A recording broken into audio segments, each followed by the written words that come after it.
When did this happen? When did what happen?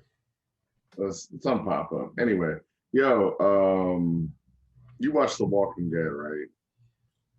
Yeah, yeah.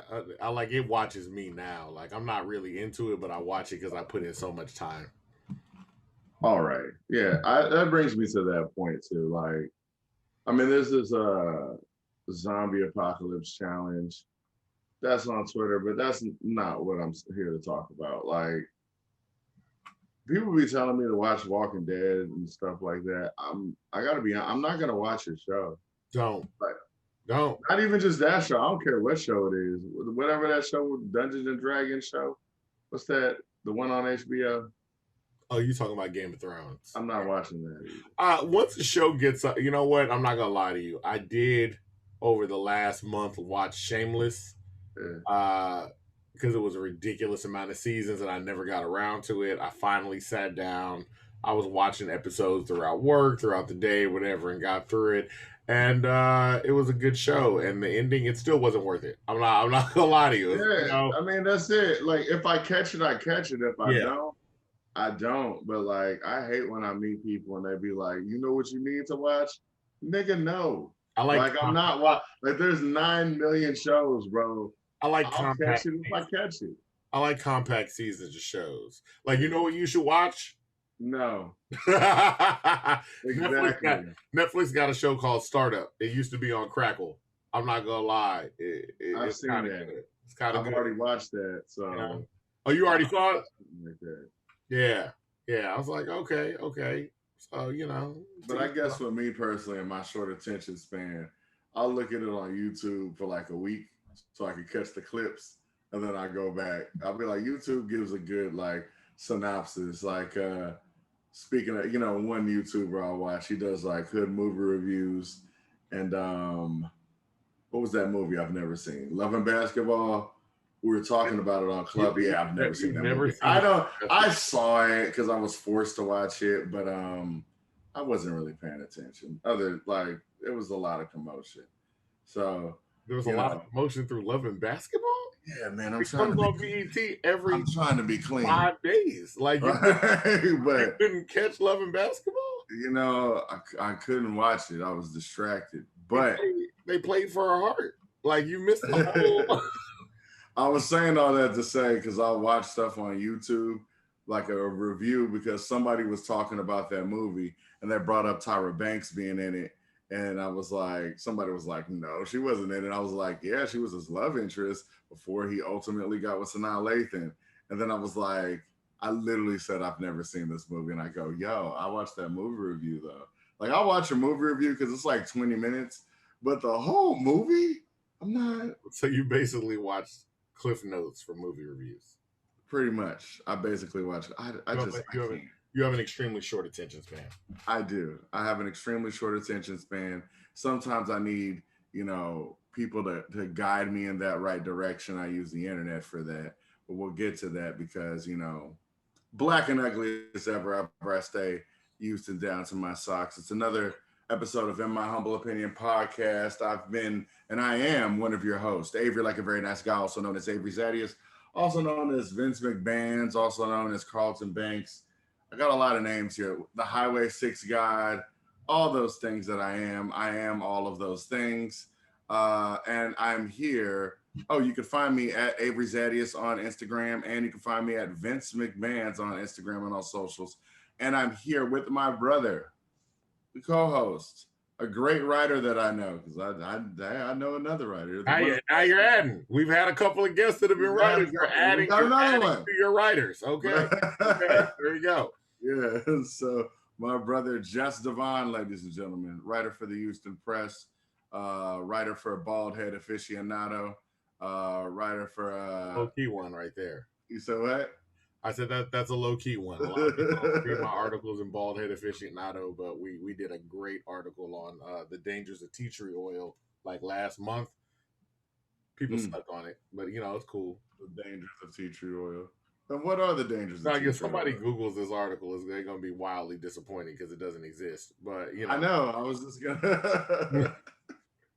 I was gonna let you cook, but nah, as far as that goes, you could find him as Dr. Douglas on Instagram. You can find him also as Just Devon on IG. And we'll get that Just Devon for his Instagram as well. And you can find us, the both of us, My Humble O. That's In My Humble Opinion podcast.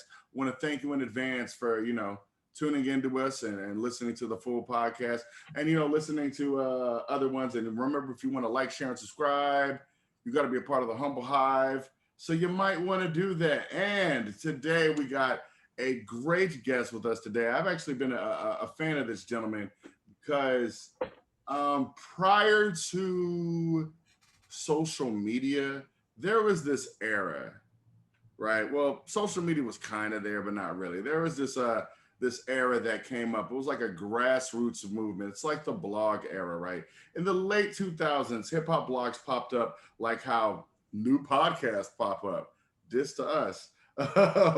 Blogs could make or break any artist from mere keystrokes and on just simple opinions.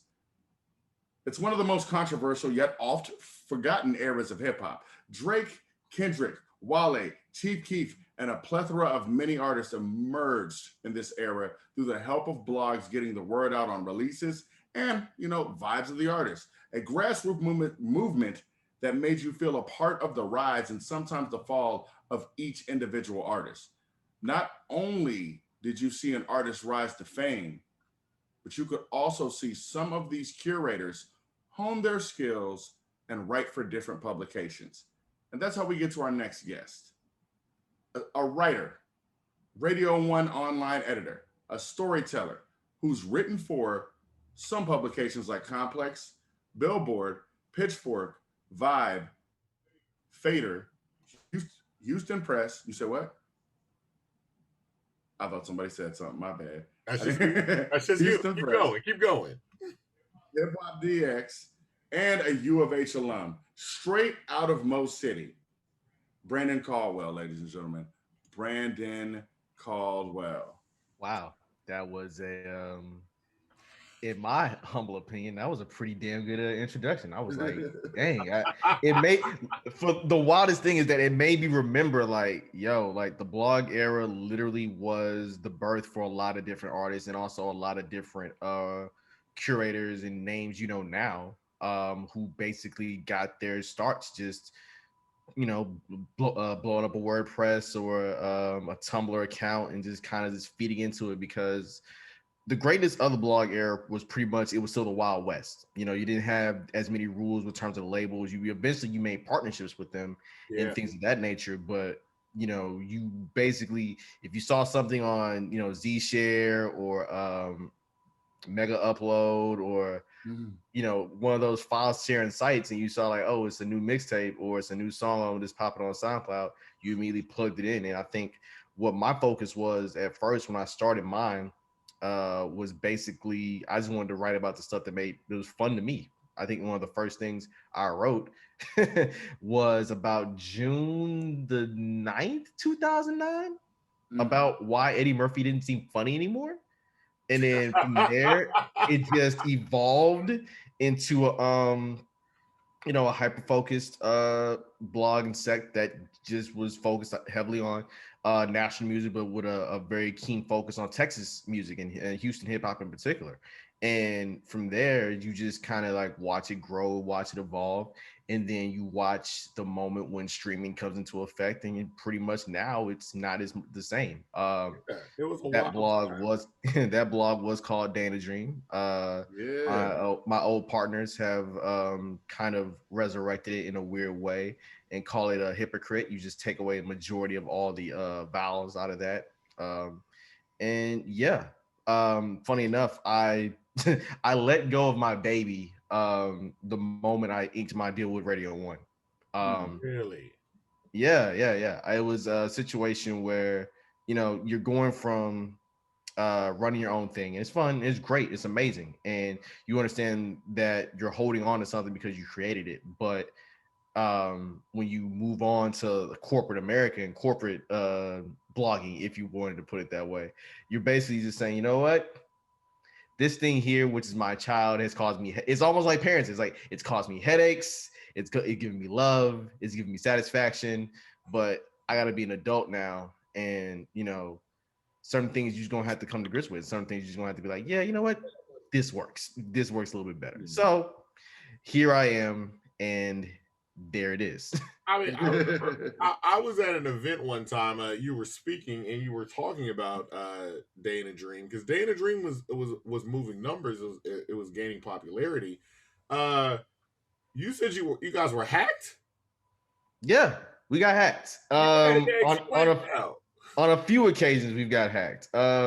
So a lot of times, like I think the peak of Day in a Dream, we're pulling in about 400,000 page views a month.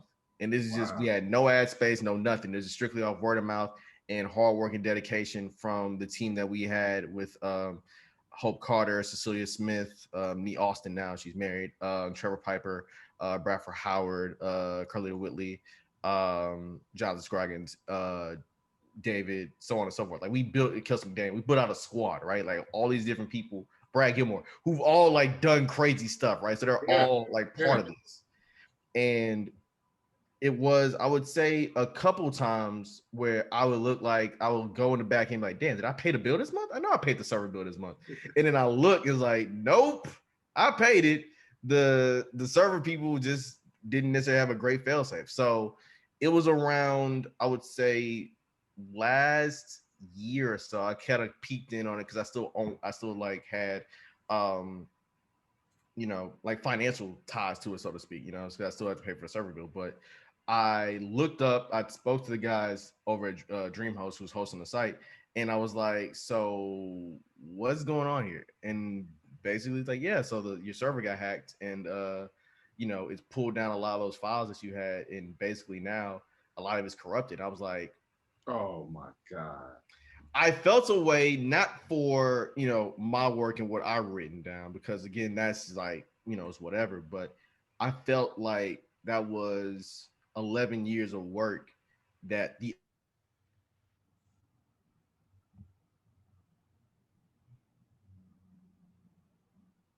Oh wait, hold up, it paused up.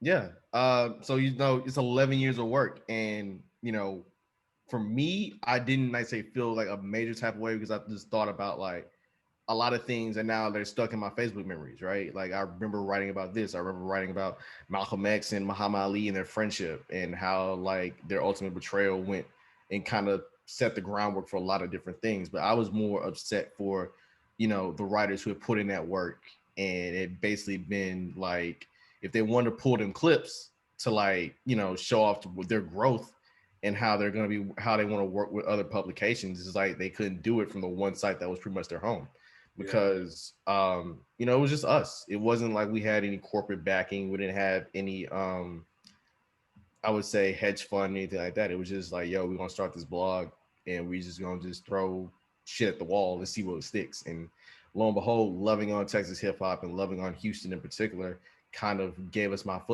our footing.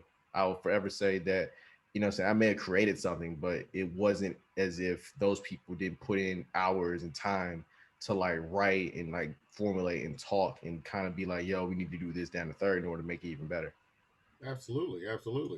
Also, shouts out to you, just on a personal note.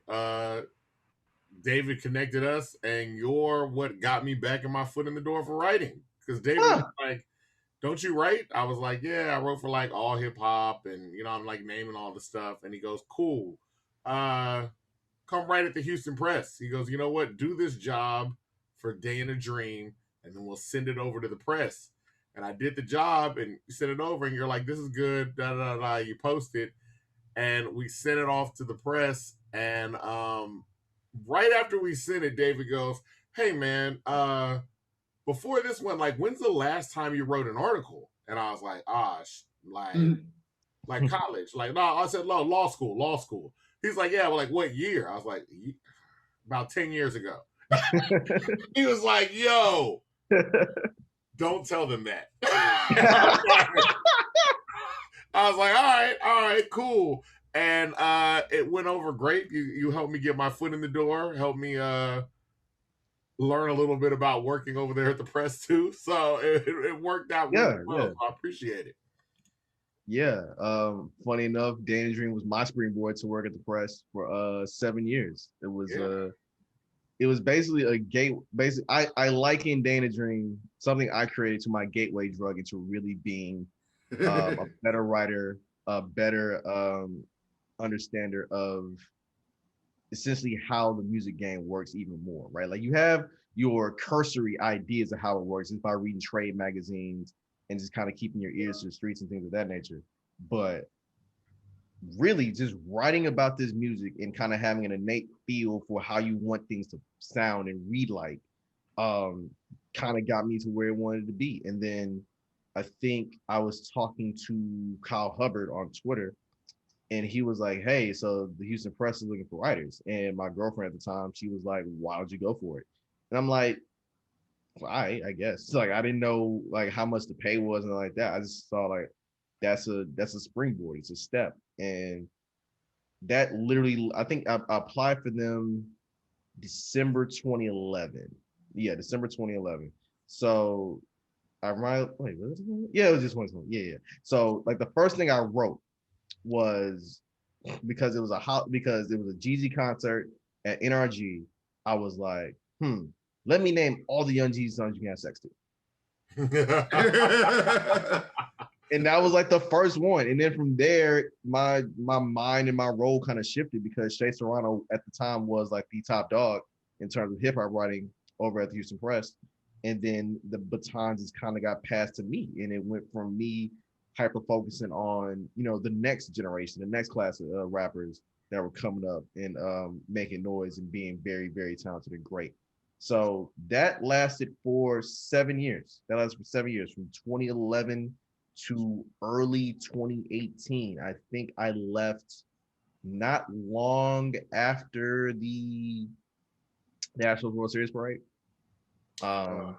And then I moonlighted here and there, but then in between those 7 years, I picked up Bylines and Complex and Vibe, and Vibe was my big one because I would read Vibe as a kid and be like, oh shit, now you're there. And the funny thing is, like, I saw my first article in Vibe while I was in a cab, my first time in New York City. This is 2014, and I was like, oh shit, we here.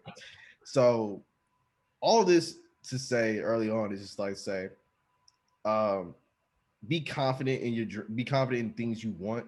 I know it's weird for me to say that because I still have to, tell myself, hey, pull the trigger and do this, down the third. But me being confident about something where I didn't have any idea what I wanted to do with it at first literally set me up for where I am now, where it's a little bit different now. People hit me up asking me to write stuff as opposed to the other way around. That's a good one. That's a real good one. What was it like? And we talk about, like talking about coming behind Shea Serrano. And I don't think people really understand too when you're talking to artists. There are many artists, I'm not going to name a lot of them I've spoken to, that talk about like, I felt solidified once I saw myself in the Houston Press, especially when it was printed. Right. Like I've seen artists that are like, yo, like my grandma, she really thought I wasn't doing nothing. But when she saw that I was in the press, she was like, oh, now I see you're doing something. Right. It's big for a lot of hip hop artists, especially here in Houston. What was that like, kind of stepping into that role as Shea is leaving and you're like learning the ropes? And you're also, I know you have to be getting inundated by people that are like, oh, you're the hip hop guy now. Like, let's go. Like, da da da da.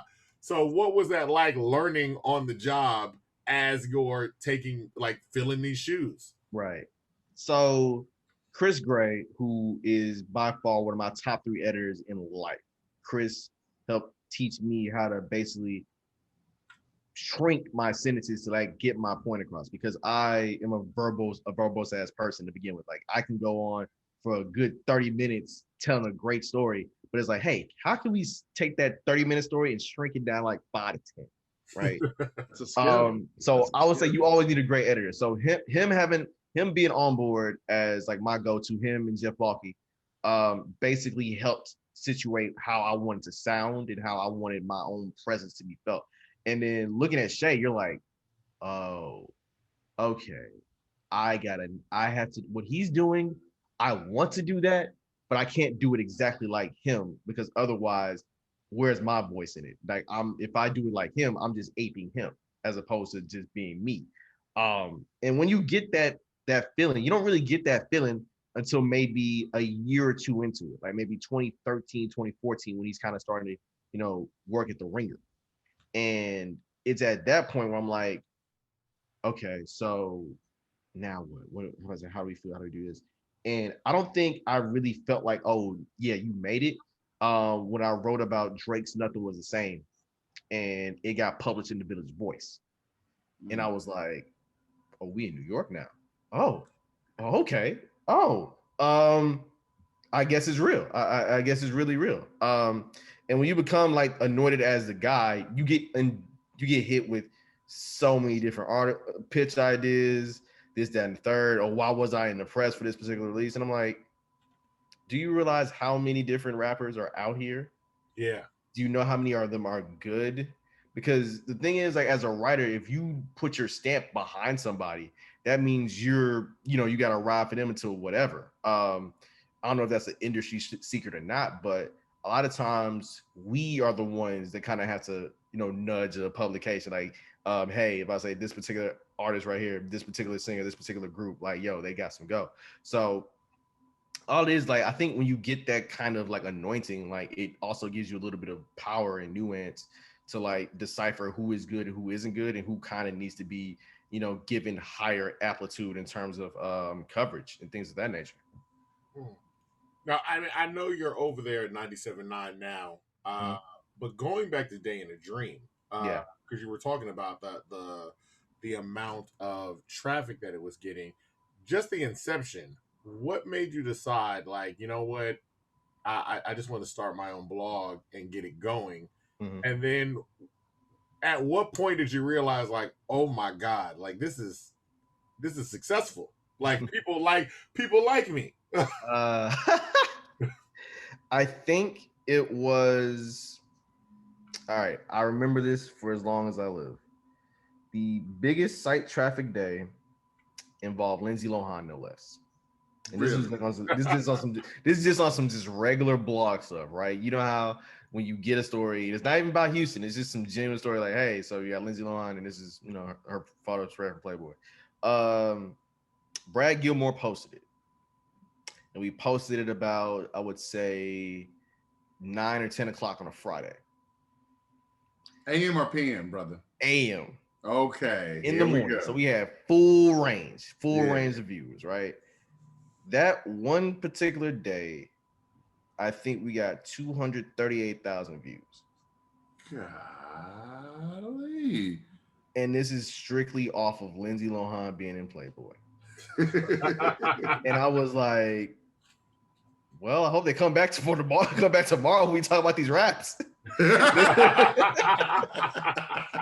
I hope, like, hey, like, some NSFW work, sure, go, cool. But about these raps, you guys like them? About that program? Like freestyles? You like this media fire link you may have to click on? Trust me, there's no virus behind it. So yeah, it was that, and I think like just having that type of year, and then them years going, when you get like, saying a couple million page views, and you're like, oh snap, all right, bet. I guess what we're doing is really successful because people tune in. People look forward to just seeing their name in there because what we did was we didn't just give you like, hey, this is somebody's video, just post it up, just leave it there. We gave you analysis about it. We broke it down to say what was going on in the video. Why is this person rapping? Like, we gave people a lot. I think the best compliment I ever got about Day in a Dream was that people said we wrote about them as if we were in the room with them creating it. Mm-hmm. And that is definitely one of those feelings I will always appreciate, because if we can get you to a point where the artist kind of agrees with how he felt about something, but also the fan can definitely see how we got to that point. It's beautiful. It's beautiful. I can't ask for anything more. Like, unless you get like a major retweet, like Rihanna comes through, or no. The biggest retweet we ever got was Prince. Oh wow! There's nothing bigger than that. You can't, like, Michael the biggest retweet we got was Prince. So Bradford Howard wrote a review of Prince's Third Eye Girl album, and basically it was up on the Third Eye Girl tweet, and it said "Day" in all caps, "Dream" in all caps, and then the link to the review, and I was like, "Holy shit, we got shout out about Prince." Yeah. I'm done. I'm out. This is a wrap. Like And I can beat retire that. high. I can retire high. But yeah, like that. Sometimes you still get geeked out when you know the people, the subjects you write about, they read it and they get back to you. Like Killer Mike saying I was a dope writer when I was talking about his Pressure record from I Plead Allegiance to the Grind Or 2. two. Yeah. That one's pretty dope. What else? Who else? There's a few of them. There's really much a few. I think we had Melanie Fiona one year. Yeah, Melanie Fiona kind of shouted us out one year too. So yeah. Oh, wow. And this is again, all this is strictly off of, you know, I think this is also the early days of Twitter. When you basically you still could have that type of connection with people and just, you know, blurt whatever. And yeah, I never tried to get super big headed about the stuff I do or the stuff that we did as a team, as a tandem, as an entity, because I always felt like there's gonna be something bigger coming, right? There's gonna be something that comes down the road that's like, oh well, dang, now we gotta reshuffle the whole deck and be like, well, now what's the new high? And I also noticed, I mean, just from looking at the blog, y'all didn't really monetize a lot. It wasn't No, like ad, like, you know, especially during that time, it was, you got the bigger blogs that, you know, maybe they got sponsored by Coca-Cola, they do ad. And then you had smaller blogs that when you went, the ads took forever to load as you were waiting for something to right. load up. And it's like, yeah, I got 400 ads I got to click off of. And you guys were always really, y'all had high traffic and y'all were streamlined, but it wasn't ad heavy. Yeah. Easily accessible. Yeah. Super, super, super easily accessible. I think it happened. Yeah, that was kind of like the joy of it. I think we all we Oh,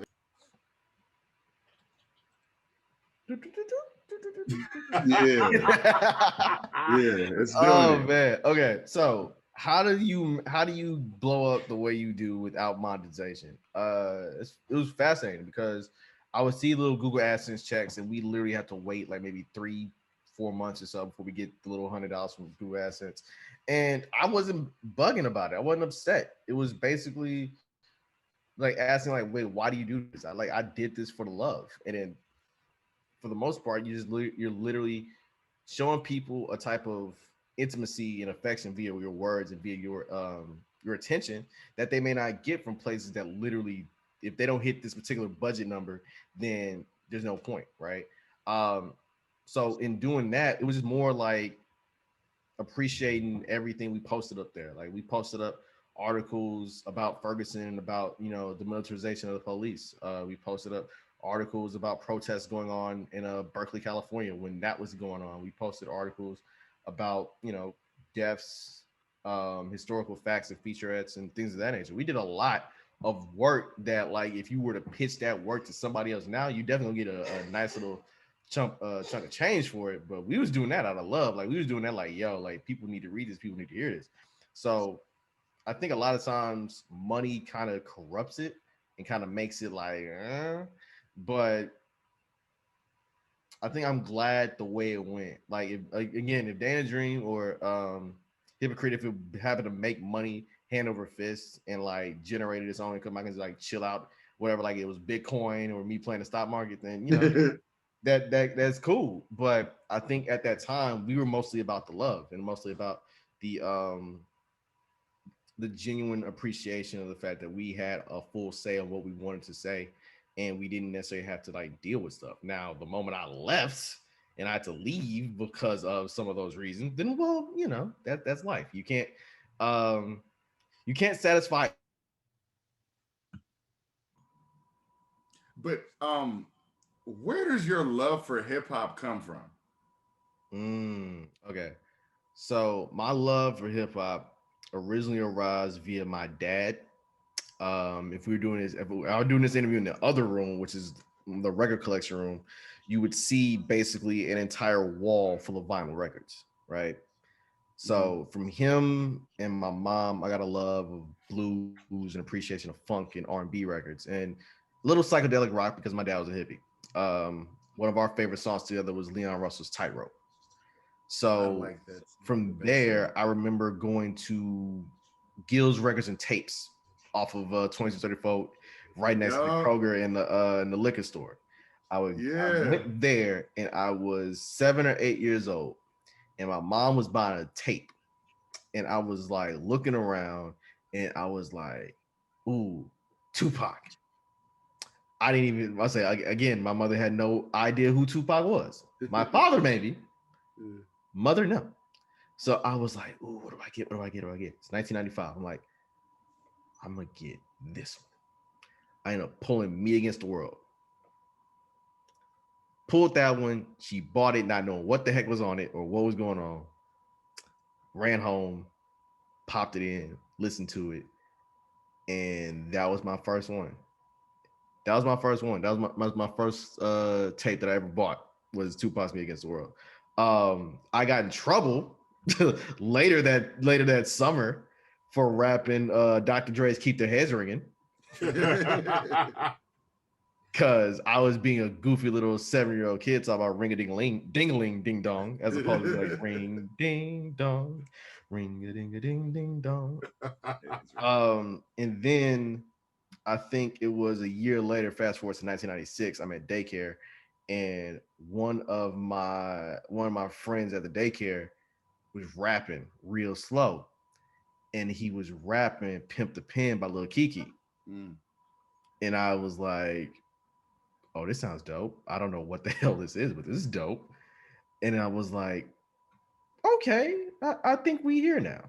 So, and then you just start listening to all the music and everything like that. Like the box is a real big thing in your life now. Like going over to your homeboy's house and he's playing Mystical is Unpredictable. And got Master P and Cash Money's coming up. And I Smell Smoke is one of your favorite songs in the world because of the melody. Like Bone Thugs is a big deal. Like all these different things kind of clash all at once. So then when I get to middle school and the later stages of middle school going into high school, this is when you have CD burners. This is when you have Kazaa. This is when you have file sharing. This is when you have not high speed internet, but you got fast internet. There's a difference. There's a big difference.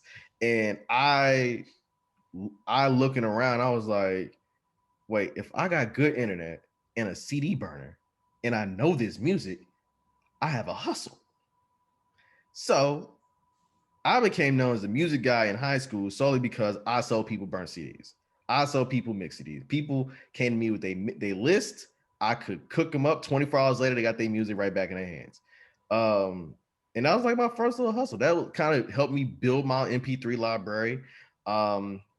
Me and a neighbor of mine who lives literally back that way, he's moved now. He told me one year, like 2002, he had like a bootleg copy of the Eminem show. And I was like, oh, because I'll reveal this to you.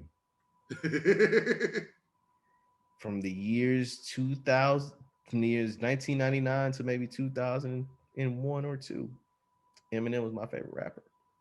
There's no shame in that. Eminem was my favorite rapper. If he's gonna be your favorite rapper, that would be the time period that it's justified. People forget, and I feel like it's difficult to, but people really do forget. Eminem was surprising. Like first, he was white, and there were a string of white rappers, and we were all like, "Nah." And so when he came out, it was like, "Yo, he's consistent." And then he just rose to the top and stayed there. That first and second album, I always say is incredible. Like there's just no getting around it. Yeah, no way. The talent was definitely there. Yeah, I get iffy on him after that, but I get real iffy on him after that. Like the talent is still there. Like your technical abilities is impeccable. I don't know if I want to hear all these songs though, but you Yeah, know. it got real rappy rap.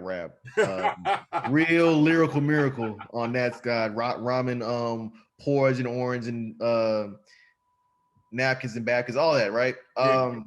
But if I were to rank like who the heck were my favorite rappers, like growing up, it was Pac, it was Big, it was Fat Pat, it was M, of course. And then I really like kind of solidified myself around Jay-Z around 2002, three, maybe? Like right before like the first retirement, because I finally had a chance to like go back and like just listen. And I love the Blueprint to death. That's like one of my top favorite. Like if I gotta be on a desert island and I need an album to just like coast and get me through, Jay-Z's Blueprint is gonna be working. Definitely. And then hell, Blueprint 2, when it came out, I only got one favorite song from that album, and it's the You Don't Know remix with MLP. Yeah. Because that is 137% gym music. Oh yeah. Like the build up with Just Blaze and then Lil Fame and Billy Dan's is literally just Duck, fire. fire. Yeah. That's not the One, MLP two, too. 300 miles. And then it breaks down. It's like And shouts out to MOP who somehow managed to be on Rockefeller and G Unit. Like back to back. And on the same label with Mobb Deep. Like every not put out an album. Exactly. It was like, yo, we here. It was like, okay. Because it was supposed to elevate. It was supposed to be somewhere. It just didn't go. No. It was all right, but everybody was excited. Like they're like, he's with Jay. Let's go. And then they're like, he's with 50. Let's go. I'm like, okay. Like this is also around the exact peak time when magazines meant shit. Yeah. You would go to like a Walgreens or a CVS and you just walk through that newsstand and see that brand new issue of Double XL. Maybe not the source because it kind of went downhill after the Benzino at that time. Figure out who was doing what. But you saw that magazine and you was like, yo, I need this. And it's basically like, I'm gonna go ahead. Hell, I'm glad my high school newspaper allowed me the chance to write about the Rockefeller breakup during my junior year of high school. So you put that in the paper? In the high school newspaper, yes. Yeah. I literally called it Death of a Dynasty. Yes, I did. So that brings us back to your writing though, because we've covered like your love of hip hop. Yeah. But how do you mix how did you develop this this love for putting, pen to paper? All right. You want to know the real secret? Of course I want to know the secret. All right. Okay. So when I was a kid, I used to go to this is my routine before I went to daycare. My mom used to drop me up, was to stop at Shipley's Donuts, give me some donut holes. But in my hand was the sports page, the Houston Chronicle. I would carry that sports page every single day, Monday through Friday. It's a new paper, carrying it to daycare, and I would read the sports page because all sports meant to me then, and still means to me now, is storytelling. You're literally telling the story of something that happened the day before. I mean, I would look at the Tate McNamara comics in the back, of course. I mean, you're a kid, that's what you're supposed to do. But just reading these stories about these people, these feats that they achieved, and it's like, oh, okay, I get it now, right? And so naturally, I'm a lover of history. I think that's where my when I kind of lost my bite in terms of being a critic, I lean furthermore into diving into history and doing research and things like that, which is probably why I kind of fell back in love with like writing for real last summer when I got to kind of do a deep dive into George Floyd's like recording history with the Screwed Up Click.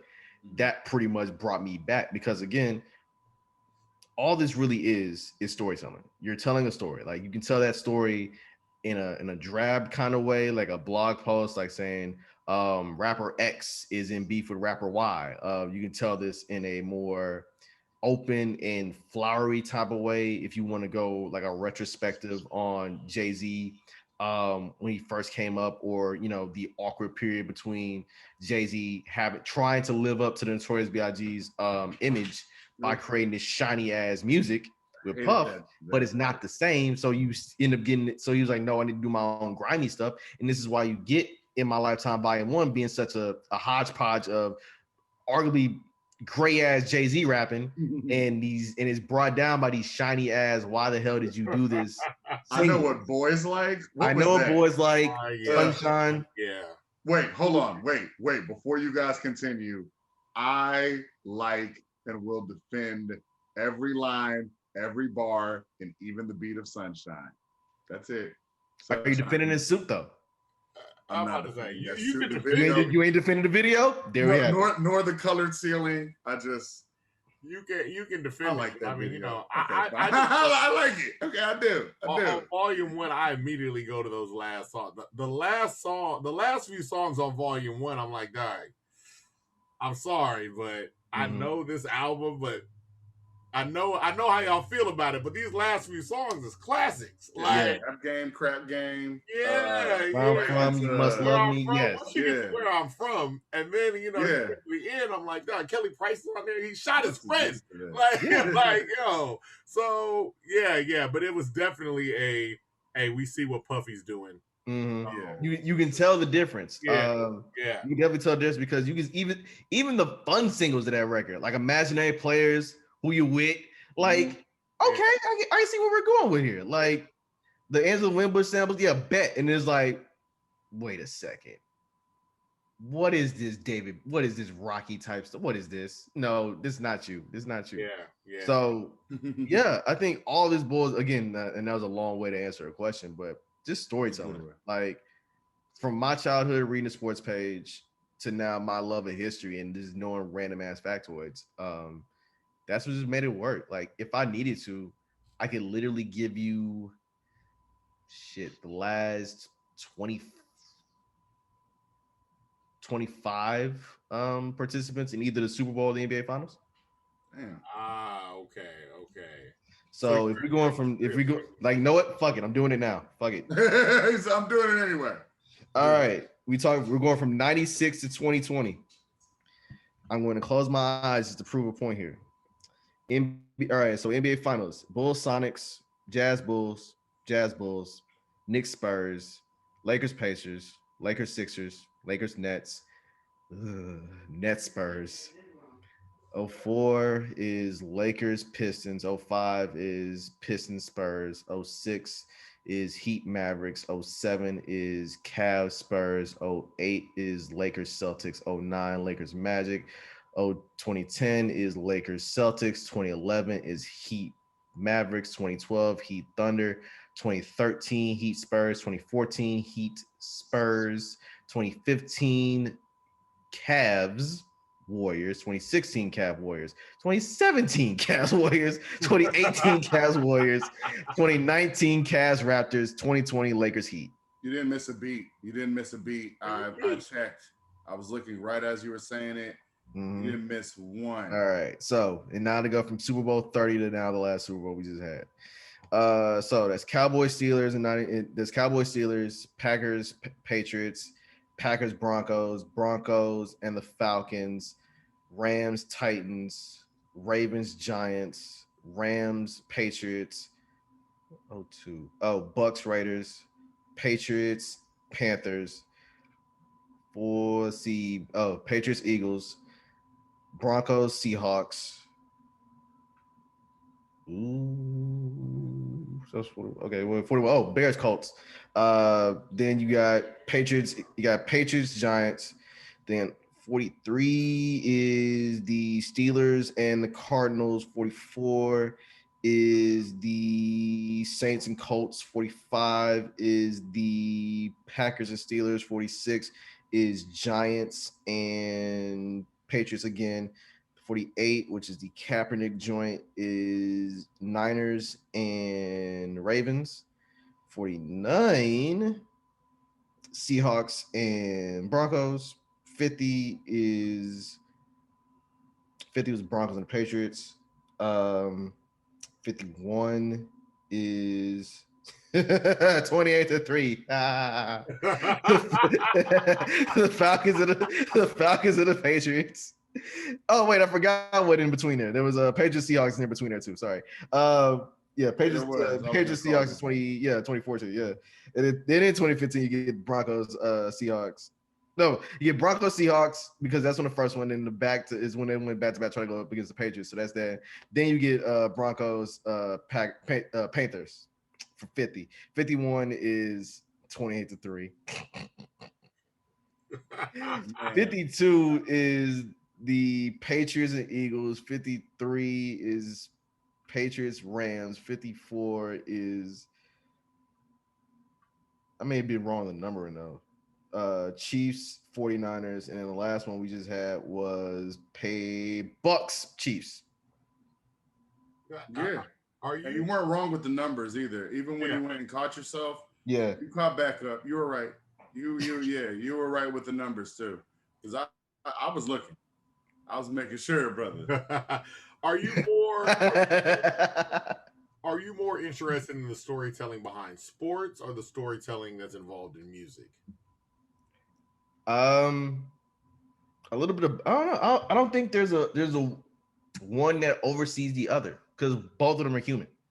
Both of them kind of break down the human necessity. One is I do these things in order to be seen a certain. Well, no, both of them are I do these things in order to be seen a certain way.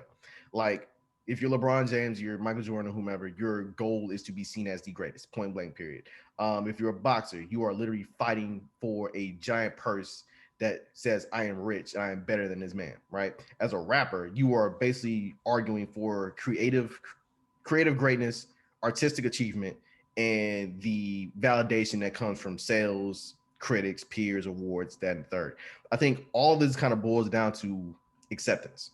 Like the overall basis of anything we do is if we create something, we want it to be accepted. We wanted it to be understood. So then we now move on to the other things. But as long as it is accepted and you kind of feel like it's like people fuck with it and people feel it, you got no other issue in the world. And that might lead me into, because we were talking about these people that are using their skills to gain acceptance, and a lot of times because of the work they put in, they can definitely be sensitive about their craft and their art and things like that. Yeah, that's how you create stands. And you coming from a critical, you said you lost your critical bite. Because there was a point where it was, you were on the pulse of the lists that were coming out the city. You're on the pulse of this is what's hot, this is whatever, and then you shifted into the history. What caused that to kind of what caused you to lose your critical bite? And do you miss it? Do you want it back, or you're like, this is better? I don't know if I really want it back because today I got a whole bunch of Andrew Yang stands in my mentions, all because the dude had a pregnant pause when asked about what was his favorite Jay-Z song. Okay, he had a pregnant pause because he didn't have a favorite. Like, I love that article because you were like, Andrew Yang gave the most political answer to the Jay-Z question. He brought up Jay-Z. They asked him, yo, what's your favorite Jay-Z song? And it was obvious he did not know one song. Like, he's like, he's like a good rapper. Yeah. But yo, D, here's the funny thing, right? So that goes up 7:00 last night. 12 hours later, by like 7, 8 a.m., I get a mention of basically him giving his answer. By the way, his answer is Numb Encore and Paris from Watch the Throne. Really? And that was his answer. But I have more people upset. Singles. Those were his answers, yes. So I was like, so you basically answered my headline 150%. I'm not changing this. I'm not editing this whatsoever. Like, I will give you I'll include the fact you gave an answer. I'll give you that. Yeah. But to say Numb / Encore, and also to say Paris, Ninjas in Paris, he had to be politically correct on that one as well. No, he had to be 100% like, yo, don't lose his race saying this. Exactly. I was like, that's what y'all care about? Yeah. and this is me asking the Yang people this. I was like, y'all really care if this dude gives you an honest answer about a Jay-Z song? Yeah. This is not Miley Cyrus yelling out and the Jay-Z song was on Part of the USA. This is not this, right? And the wild thing, he could have easily just been like, man, I mean, I like Jay-Z and I like his songs when they come on, but like, I don't really listen to him like that. I feel like people wouldn't be mad. I would have said Nah, the same. you can't say I like Jay-Z and Nas and not expect a follow-up. Be like, okay, so wait, what? Thank you. Let's really see this. Yeah. Don't bring it up because I'm not going to be on an interview like, you know what? I really like George Strait. And they'd be like, really, you do? And I'm like, I do. What's your favorite George Strait song? Ooh. You know, the one. You walk yourself right into fire. You walk yourself right into something. So what made you, I mean, besides getting attacked today by the Yang Gang, what makes you move away from, because we're in a different era. You were in the blog era, you know, it was wild. I mean, Twitter was wild. It was. We were stealing music. I tell kids all the time. Like, yeah, we were wilding. Okay, look, like, music was. I'll put it to you like this: you know nothing until you got a cease and desist from a record label. So, hey, take that song down. You know, no type of fear like that. None. If you were to explain to people that one of the more popular blog sites of the time got shut down by ICE of all people. Yeah, yes. Man. Yes. Again, that one thing shook everybody. I was like, wait, the government come for us like this? Like, the government was going after kids. Yes. Our homeboy, the guy that used to, I didn't have a CD burner. I'm in high school 96 to 99. My homeboy had a CD burner. We were downloading so much movies and burning movies, music, whatever. The RIAA came after him. I was like, no, you're coming after like him? Like it was really, really wild. And you're like, no, it was a wild time. Yeah. Like it was a Wild West. Until streaming came back, like that streaming was when I first started paying for music again. Before that, the last you're renting it really. Yeah, of course. Now we're renting it, but I buy vinyls now because I'm pretentious. But same. Not like I think so you lose your bite when you just kind of tell yourself like it don't feel the same, right? Like when you realize a review of yours can get a bunch of people who don't know you and don't necessarily have the same type of energy towards you. Upset because of your thoughts on something, that was like, okay, this ain't cool. I can say that I'm not the biggest J. Cole fan around. I can tell you I ran through that album one time and I was like, this is cool. I can tell when he has his reaches where he wants to be the best rapper in the world. I can also say that there were time periods early on in his career where he would write something and think it'd be so clever, but it comes out fumbled in a mess. And now I just leave that to like Twitter. I can just say that really quickly in like 140 characters and call it a day. Like if I were to write 500, 600 words about why something sucks, nah, it's not as fun as it used to be. I remember I wrote an article. I kind of picked up the baton of why this song sucks from Shay. And I wrote about Classic Man by Jadena. Now, wait, before you even go into it, why does Classic Man at that time? Why did you say, just in a nutshell, why did it suck? I had to reread this. I had to reread what I wrote. But to be fair, I was like, when I realized, like, wait, y'all made this as an answer to Iggy Azalea's Fancy? Like, listen to the beat. Yeah. Like, there's too similar. And I'm like, okay, cool. Yeah. And I was like, all right, well, cool. And then I wrote it.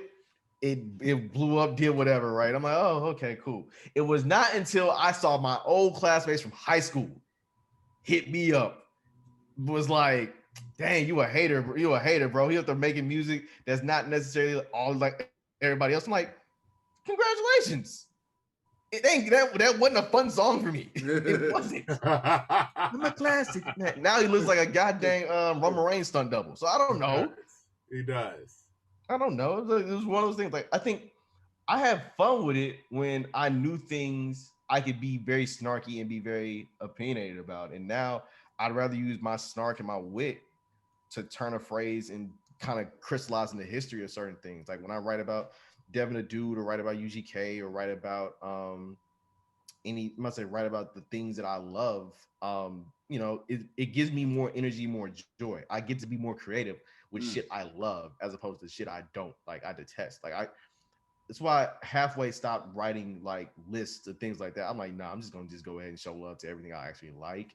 Yeah. And if you want to ask me the things I don't like, well, you're not really gonna get an answer because I don't give them the type of energy because that's not really a good point. I would say It could it's definitely wasted. be something It's that wasted emotion. it could definitely you be can something tell. that just comes with age. Like Patton Oswalt has it's a comedy special from years ago where he just talks about you're getting old when when you're 20, you're like, oh my god, I can't believe you're listening to that fucking band, I hate you, da da da da da, like how can you do this? And he goes, once you get to like 30, 40, you're just like, yeah, I don't care. Like I don't So really true. care what you're listening to. I don't care what you're watching. I like my stuff. If you Yeah, don't like it, it's cool. yeah. Like it just gotta work out that way. It's like when I see people argue about Toby Nwigwe on social media, talking about like the music ain't for me. All right, That's cool. Yeah, fine. yeah. Like But I think reaching that point of life where you can say, okay, like you understand, like there are certain things I can argue about with you that things you actually give a shit about, like Palestine or why like Kwame Brown going after people is fun if it's like Very people that have interesting. been like dogging his ass for 20 years. That's funny. Yeah. That is hilarious. Yes. So you want to dig in and anoint Kwame Brown like a hero? I'm like, do you know about the other stuff that Kwame talks about? yeah. He's not all completely correct, guys. He's Well, not. No. The man literally our blamed memory, Breonna our Taylor for her memories own are death, short. bro. The internet memory, it makes our memories very short. Like Tiny. very much in the moment. Yeah. Tiny. I need him to go to wrestling though. I need Kwame to have a second life as a manager. I'm gonna say because who's gonna mess with the manager that is 6'10" and can put you out on the block if need be and also talk shit? That is true. He could manage Roman Reigns. It would be interesting. Nah, I mean they got Paul. They got Paul. They got. They already got got the goat for that one. You don't need him for that. Well, so who's he gonna manage? Kofi? Nah, I'm gonna say again. Kobe got too much joy. I'm gonna say Kwame don't have no joy. So pick one. Pick one. Shit. I'm gonna say Lashley got a good one in MVP. Yeah. Shoot, let him manage Cedric Alexander. There you go. Either Apollo or Cedric. Get that black thing going. Well, shoot, I say I don't know. How does he feel about Nigerians? how does Kwame feel about Nigerians? That will tell you if he matches Apollo Crews. Yeah, he won't match it. They need somebody who could talk. But wrestling nerd up. He has a real issue with our brothers and sisters who happen to have at least one white relative in the family. And I mean high in the bloodline. I don't mean like a cousin. I mean like, hey, this was either your daddy, your mama, your grandmother, Yeah. Anybody that passed down that white blood to you. He does not have a very not at all. Not at all. You are not his friend. You are not his friend. Sorry, Matt Barnes. Yeah, we could see. As you moved from you know what? I mean, the end of day in a dream for you. You made a decision to step over into 97.9, get the offer you right over there. And perception wise, for a lot of people, like you went from it, I felt like it was a big deal for people because it was like 97.9 has one of our guys.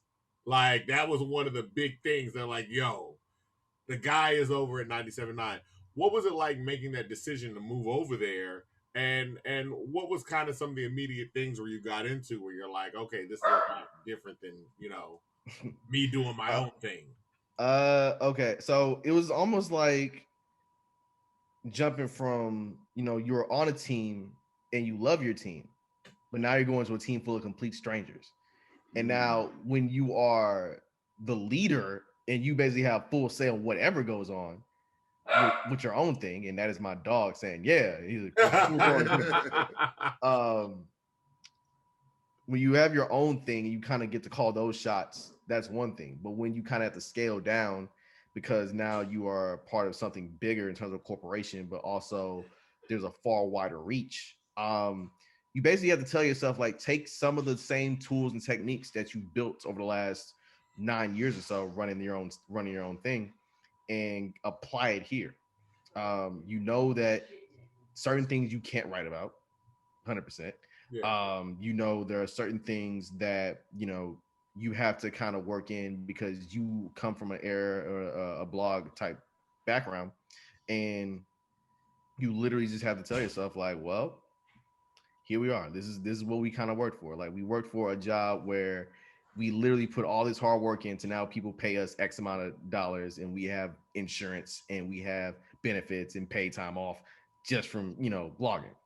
And I say the great thing about it is that it offered me a new challenge, 100%.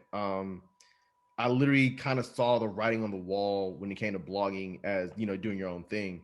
Um, Maybe a few months before, like once I think it was like 27, yeah, it was like late 2017, and I was still doing stuff. This is when I was still working with Uprocks, but I kind of shifted over to working with their social media team as opposed to just writing. Um, I kind of saw how everything was like moving and shifting. It wasn't like a heavy love and focus on like writing if you are at you're doing your own thing unless you have money involved.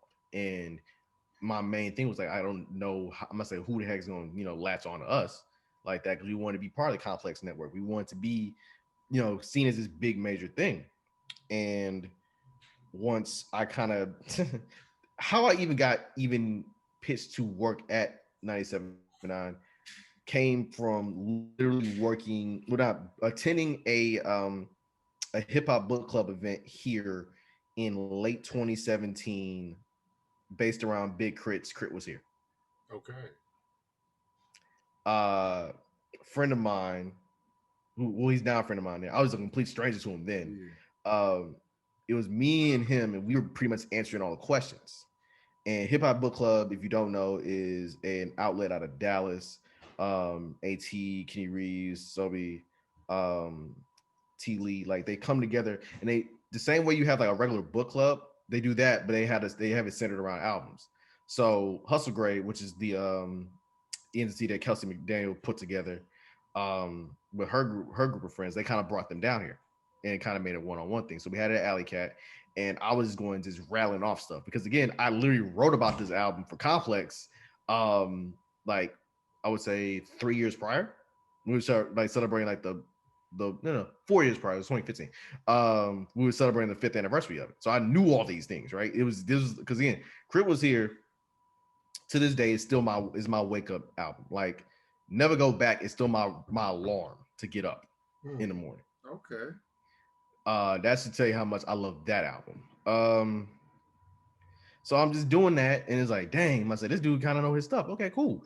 And then he knew that his roommate worked at 979 and was like, ain't y'all looking for OE? And he was like, yeah. I'm gonna say, yeah, contact him. He might be up here. He might be on it. So I ended up getting a DM from Young Jazz, who now is on at nights at 979. She was the OE at first, and then she moved to work with the morning show when it was Hatta, and now it's now she has her own show at nights. So she hit me via the DMs like, hey, I see you're a part of the culture. How would you like to work for 979? And I was like, get the fuck out of here. What? A box? What? Man, look, wild thing is I once put in an application to be an intern at the box way back in 2008, 2007, 2008. Not knowing that you needed like college credits to like try an intern, I just wanted in the door. That's how bad I wanted to work in. That's how bad I wanted to work in radio. So to see this happen, I was like, all right, cool. And then once I realized through the various, not even saying hoops, but the various interviews, I was like, oh, there's some things you're gonna have to change around about how you do things. And I would say that there's still some things I'm really, really great at. There's some things I actually got better at in terms of video editing, building up a YouTube, helping build up a YouTube channel, even writing. Like even that, I got better at that because it pulled me back into like ground zero. Like now you have to prove who you are to a bunch of people who may not know of you, but as soon as you step out this building and people look at you from all the stuff you have done, oh, they know you. Yeah, it's almost like it felt like being a street baller going to the NBA. Because you got all these people that didn't see your tapes, they didn't see your highlights on YouTube, all your clips. They know you. The people here, they don't really know you. Yeah. I say they don't know if you can hit a jumper. All they know is you can dribble. You Yeah. can dribble real good. That's what they know, right?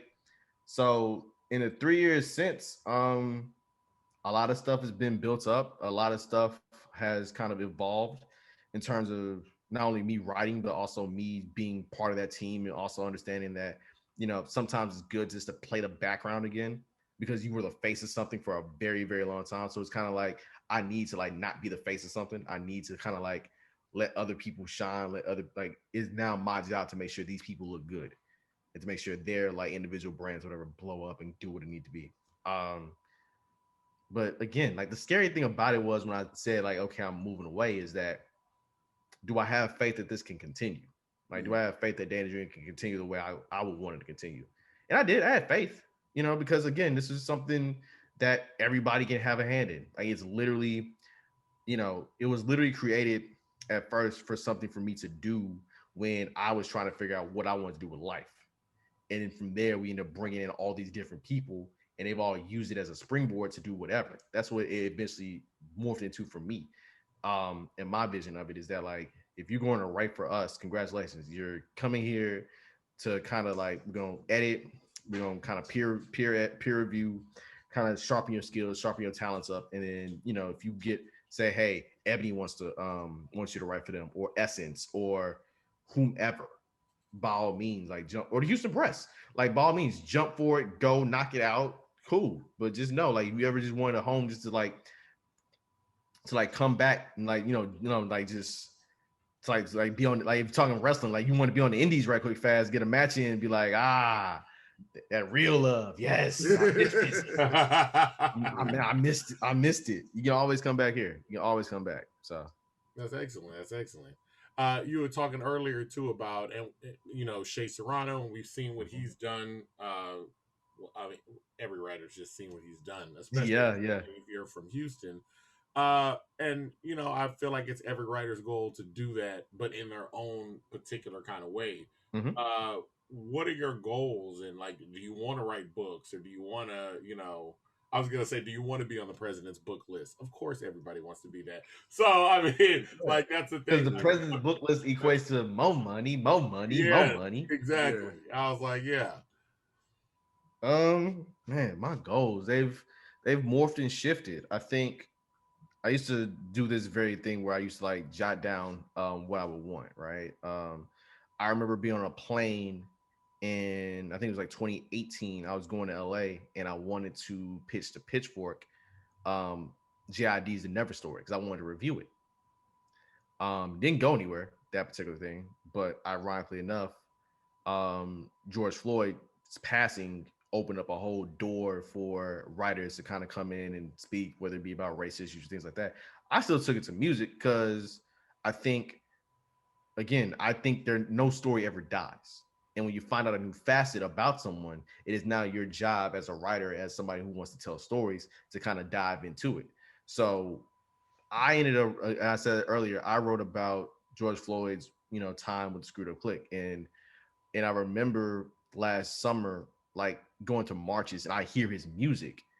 Like I would hear the Sitting on Top of the World freestyle and I'd be like,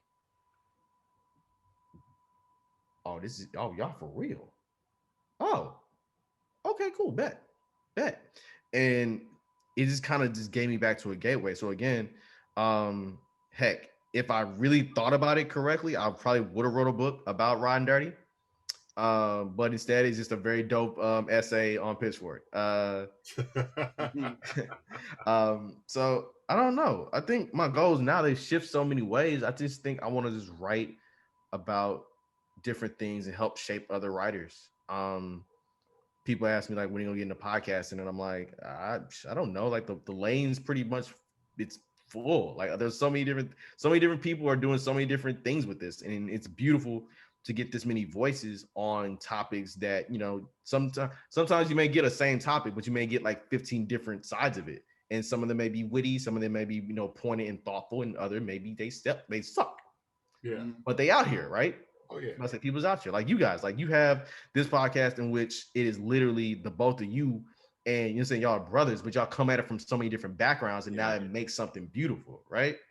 So I don't know. I think my goal always has kind of been like, yo, create something that is dope and then hype up everybody else that is creating something dope. Like whatever you do, whatever your position is, speak up of people if they're not in the room. Speak them up as if they're there.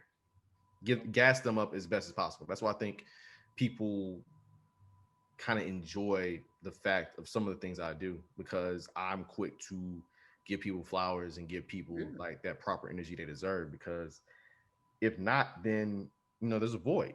And I got into writing the way I wanted to write A Day in a Dream because I thought it was a void.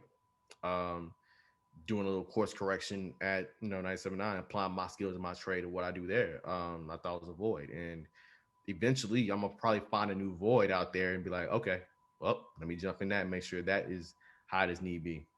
Absolutely, absolutely. Is there going to be another heel turn? Because you're full baby face right now. Right now, you are early Roman. Are we gonna see? Are we gonna see acknowledge me Roman come back? Are we gonna see? Do I have a tribal chief run in me? Yes. We'll see.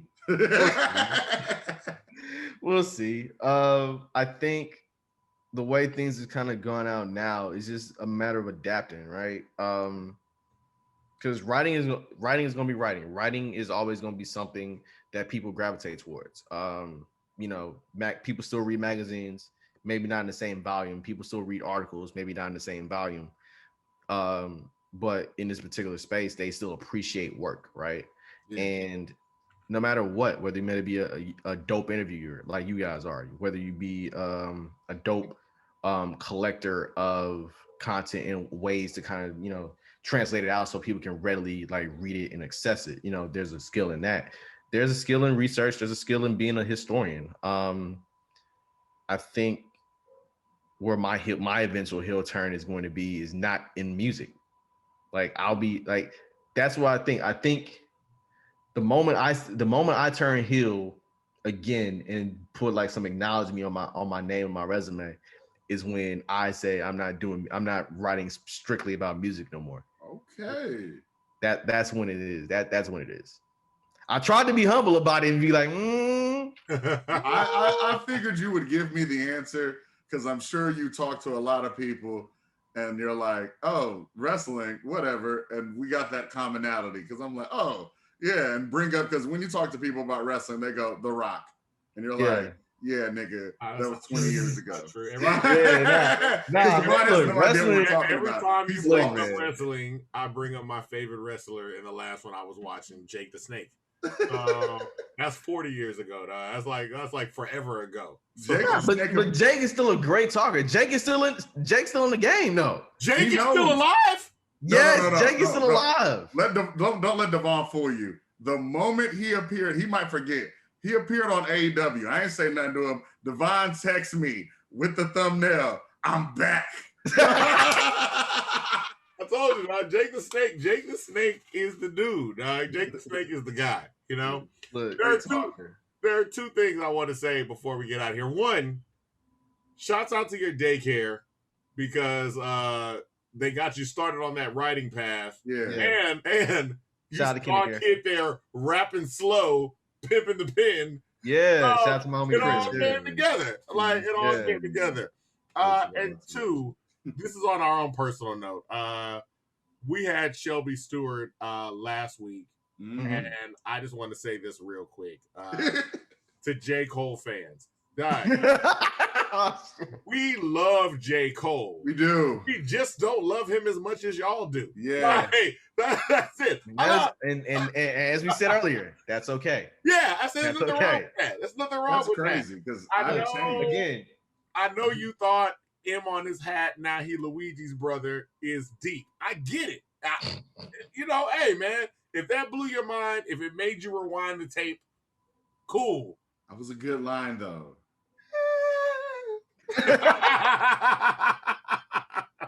What? Here's the thing what I think about. The reason why I think about in terms of certain rhymes, I'm not saying that artists don't do people like Lil Wayne, and Lil Wayne was filled with nothing but corny lines. You know me, but I don't say all of Lil Wayne's verses are the greatest either, because I think Lil Wayne gave a lot of filler because that's just the style. He was like, I was trying to get stuff out. Yeah. I literally think about rewinding stuff back was Cannabis on Lost Boys Beast from the East. And I had no idea who he was. And I was just like, I like the Lost Boys. Let me jam this. And his verse came on in the end. And I wore that tape out because I was like, who raps like this? Why are they rapping like this? When he recorded this, why didn't the rest of y'all go back and re-record your verses? Because he is so much better than all of y'all. And like, it's stuff like this. Like, you think about when you heard Big Pun for the first time. Yeah. You know what I mean? There are certain artists you hear for the first time and you're like, what? What is that? Or, you know, even though it was an up and down, the J Electronica on Exhibit C. When you hear that, you're like, yes. When you see that, and you're like, okay, yes. you're putting words together in a way that I did not think that they would be put together. And you're like, okay. Exactly. And so you're like, dog, like, because there are certain verses you hear where I'm like, dog, I know you walked out the booth and you didn't even say anything. Like, I know you were just like, yeah, that was me. Bye. I get all that verbal cardio that you just laid down, and I appreciate it. And there are rappers that do that, yes. But one of the greatest rappers of all time was not a lyrical miracle. His name is Tupac Shakur. He had a penchant for writing about the subject matter in a great way, making it seem easy. And you know who else does it? Who gets a lot of credit for being a lyrical miracle, and he's not? Kendrick Lamar. Very basic rapper. Very basic. Kendrick Lamar, J. Cole, Kendrick Lamar out-rap. I think he's better than Kendrick Lamar. Also, I don't think anybody has ever called Tupac a lyrical miracle. I think Tupac makes fantastic songs. Mm-hmm. I think Tupac's ability is set in song making. He makes incredible songs. I mean, the alliteration on "If I Die Tonight," I mean, there's one. You can he rhymes "shun" a lot. I take points away for rhyming "shun." I do. I do. Shun is very easy. I'm a Tupac fan. If I die tonight, I listen to that all the time. But he rhymes "shun" a lot. But I don't think there are certain artists where, I mean, even they'll tell you themselves. I think Andre 3000 is a fantastic rapper. Andre 3000 will say all the time, like, dog, I'm not getting in your cipher because that's not me. I'm not doing it. And hell, he'll say Big Boy's a better rapper. And I think he stands. I think that really stands up. Where I was like, dog, Big Boy really be rapping consistently across the board. Now, does Andre 3000 pull some stunts? Like the Cool Breeze track? Yeah. Somebody get number 2 pencil because they test. Yeah. When you say that and you get up and you walk out, I know everybody was like, damn, now we got to stay here all night and rewrite. Like, that's just what it is. But I don't think anybody has called Tupac a lyrical miracle. Same thing. I think J. Cole makes some great songs. Great songs. You know what I mean? In terms of great songs that get turned into annoying singles. Like, I don't want to hear What Dreams. I don't want to hear No Role Models. I just don't. And the other thing too is that is the biggest compliment that someone can get. Because if you, like, to me, when your song becomes annoying, like, remember hearing In the Club in 2002 or 3? Did you pause or are you just making this face? No, I'm making this face. I'm making this face because I was like, but the first time I heard In the Club, I was like the moment that, well, I'll put it like this: the moment our brothers from the Caucasus Mountains got a hold of In the Club. That's what happened. Exactly. But it can come. But it became a Disneyland song. When you're at Disneyland, you're waiting in line, you hear it, but you know this brother's generating income. That's the way I feel about J. Cole. J. Cole was the man that got signed by Jay-Z. Everybody looked at him like, nigga, what are you doing? Right. What? You're not really that great. Look at Drake and then look at him now. J. Cole has become, he had potential, and a lot of times potential goes often unrealized. He realized his full potential and he rose. So shame on you three. No. Again. We started this out by saying we love J. Cole, and just like Shelby was saying last week, I don't have a With problem. Jay with J. Cole. Electronica shirt. I have Biggest dud in hip hop. I have Goodness. a problem with his fans. His fans are mean. Like, ain't no point in y'all getting mad at us because we don't like J. Cole, you know?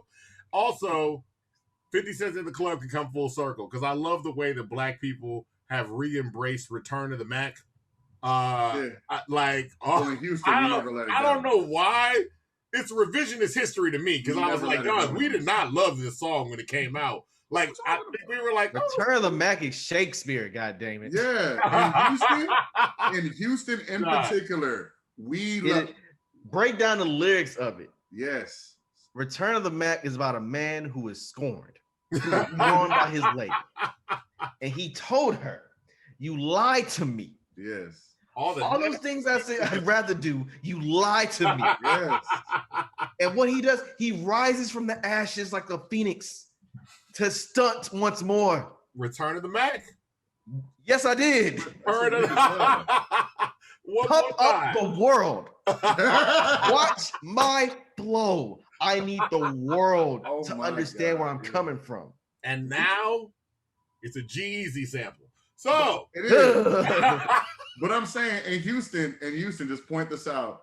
In Houston, we love it so much that Trey has sampled from it for numerous songs, tiny pieces. That one song in 2009, I believe, with everybody on it, I'm On, comes from that. Ooh, I'm on. Yeah. That piece right there. And then that was a whole entire song and a challenge. You're right. Okay, so we got a strong love for Return to the Mac. So, you know. In Houston, as far as everywhere else, I don't care about you guys. But in Houston, we loved it.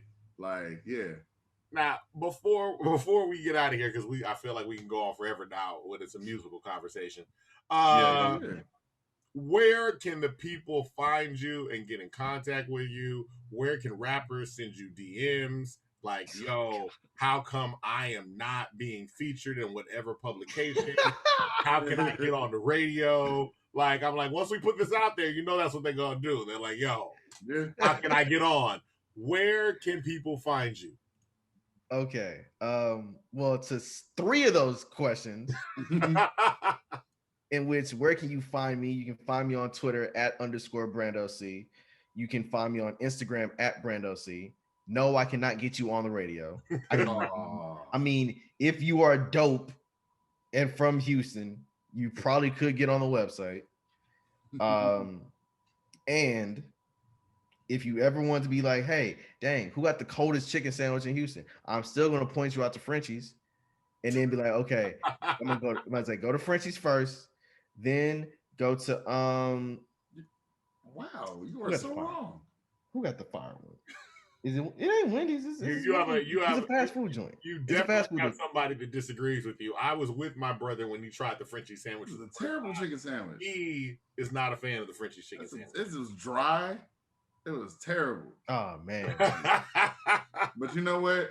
I say I got to go back because my thing is always I need to try something twice because you never know what happened that day. You don't know what was going on. Mm-hmm. It could be. While I do love Frenchies, it could have been a consistency thing. It could have been somebody wrong on the fry that day. Mind you, wait, did you go to the only Frenchies you need to try anything from? Which Frenchies is that in particular? The one in Third Ward, of course. That's exactly. That's the one we were at. But okay, I would say let's wait until they finish building the new one in Third Ward. Now that they move locations, I was like, let's wait because remember we went to the one where they had, I don't know how I feel about the one they just kind of moved, like the temporary location. Yeah. You know, like when you was in college and they was like, oh, we're working on the building. Y'all go to these trailers over here, or like high school, whatever. Yeah. Like, it's the same school, but it's not. And it was yeah. Let's wait for them to get a home, and then we'll be like, all right, let's try out the sandwich now. Yeah. Real quick, I want to give a few shout outs. I'll give a shout out to your last guest, Shelby Stewart, who is cultivating her own space with the Houston Hip Hop Museum, and a lot of eyes are on her, not from Houston. Like might say, there are more people. Might say, when you think about what she's doing and what she's kind of started creating, a lot of people were like, "Yo, like we might need to do something with her." I like to give a shout out to my OE team across the country. Shout out JR, shout out Bilal, shout out Reagan, shout out AC, shout out Nia, shout out Liso. He welcome back from Barstool. I don't know why he went to Barstool in the first place, but there's nothing there. Shout out Jamal, shout out Higgs, shout out Sam, Big Boss, shout out the whole squad. Shout out, God dang it, she's gonna get on my nerves. She's gonna get on me if I don't get this right too. Shout out to Aaliyah, shout out to Ty, and I think I said 16 names. Okay, cool. Shout out my mama. Shout out the donut holes. I know, right? Shout out Cecilia. Shout out Trevor. Shout out Bradford. Rest in heaven, Hope Carter. We still miss you every day on this side of the plane. Shout out to all the creators. Shout out to Donnie Houston, who is literally running amok with one of the best historical artifacts you can have in the city with his podcast. Hands down. Shout out to him. Shout out to Joel Anderson of Slate, who is going to be running the new season of Slow Burn. And this time, he did one previously on Tupac and Biggie, but now his newest season of Slow Burn is going to be on the 1992 LA Uprising, and I look forward to that. Shout out to everybody who ever claimed Houston, Texas is home. Shout out to everybody who's ever claimed Missouri City, Texas is home, and brought that shit out to the rest of the world for them to understand and feel it. And shout out to my verse of the day, which comes from Isaiah Rashad, Kevin Miller, of Sylvia Demo. The first one. Y'all in the bitches and blunts, we in the weed and money. Y'all in the bitches and blunts, weed and money. With the Tupac voice inflection. Love it. You shout out Mo City. I want to shoot out Sugarland because I'm the Highway 6 guy. Yeah. And I claim it.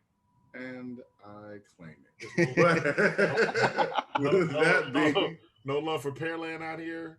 No, because the thing is, with the poor Olympics, I started doing it just like it bothers people. I'll be around people. I'm from Third Ward. I'll be like, well, I'm from Sugarland. They'd be like, shut up, nigga.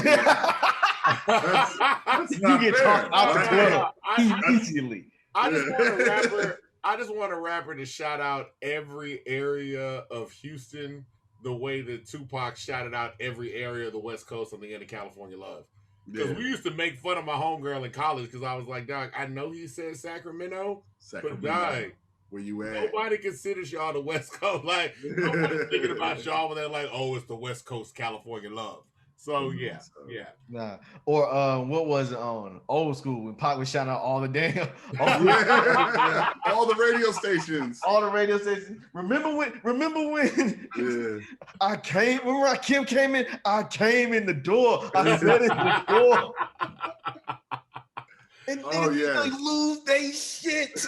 And some rapper needs to shoot. Remember when Devon and Avery started In My Humble Opinion podcast?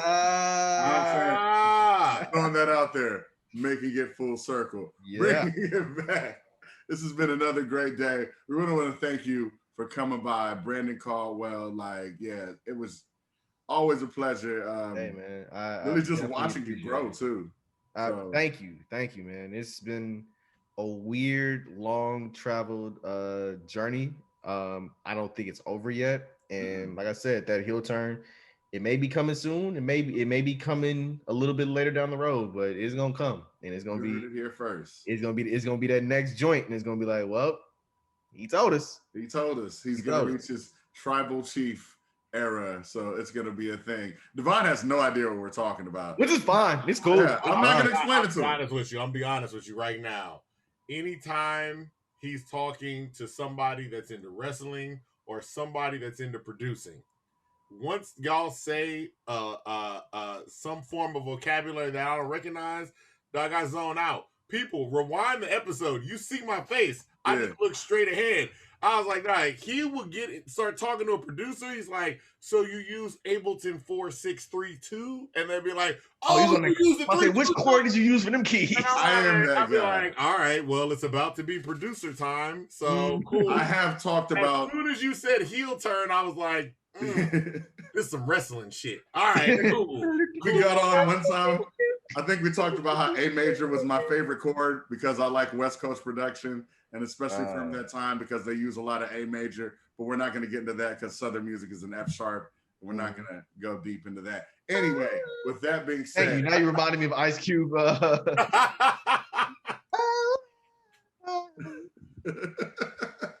It's a good day, y'all, and we've had a great guest. And once again, if you want to be a part of the Humble Hive, you've got to like, share, and subscribe. You can follow everybody here. I'm Avery Zadius. This is my brother Jess Devon or Dr. Douglas. You can find him on all socials. I'm continuing my thing that I say. Instagram is for idiots. Come to Twitter. And I'm more popping on Instagram. And I still think it's for idiots. So you might want to check us out. My Humble on everything. Humbly yours.